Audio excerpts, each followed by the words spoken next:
जय गुरुदेव. जय गुरुदेव. नाव कसं म्हटलं सर? प्रदीप विलास चव्हाण. काय करताय?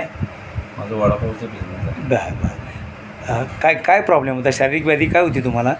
शारीरिक म्हणजे उभं राहून ते थोडंसं हां, तुम्हाला म्हणजे गाड्यावर उभं राहून किंवा हां. स्टॉल दुकानाच्या ठिकाणी उभं राहून तुम्हाला थोडंसं पाय वगैरे काय काय दुखत होतं त्यावेळेला? पाय आणि कंबर जरासं पायाने कमरेचं आणि बाकी कुठं टाचा वगैरे दुखत होत्या? असं थोडंफार. हां. हे किती पेन होते बॉडीमध्ये? जास्त होते का कमी होती?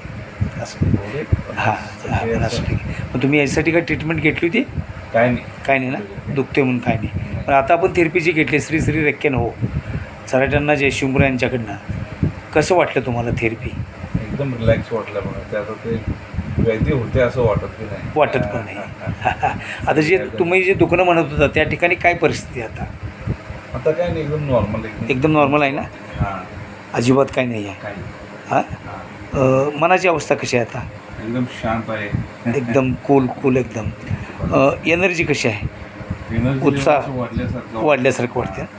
समाधी हिलिंगमध्ये कसं वाटलं तुम्हाला? शेवटला टच दिलं त्यावेळेला टच दिल्यानंतर आम्ही गायब झालं असं वाटलं. गायब झाला. एकदम मस्त मजा आहे की नाही? हो, एकदम हां. जबरदस्त. बाकीचं काय कसं वाटतं तुम्हाला आणि काय या थेरपीबद्दल बोलायचं आहे तुम्हाला किंवा लोकांना काय सांगायचं आहे तुम्हाला? प्रत्येकाने घ्यायला पाहिजे. हां. वैद्य असून दे किंवा नसून दे. हां, नाही नसणाऱ्या माणसाने आधी घ्यायला पाहिजे कारण म्हणजे होऊ नये म्हणून. आता बॉडीमधला कडकपणा किती कमी झाला आहे सगळा. कडक एकदम पाठीत कडक होतं. एकदम असं लूज वाटायला सगळं एकदम हलका वाटायला. ओके. आज जरा दिवसभर आता उद्या येऊपर्यंत मी मनाचा अभ्यास करा. मन भूतकाळात जाते का भविष्यात जाते बघा. मनामध्ये विचार कुठले येतात ते पण जरा असं लक्ष ठेवा. अवलोकन करा.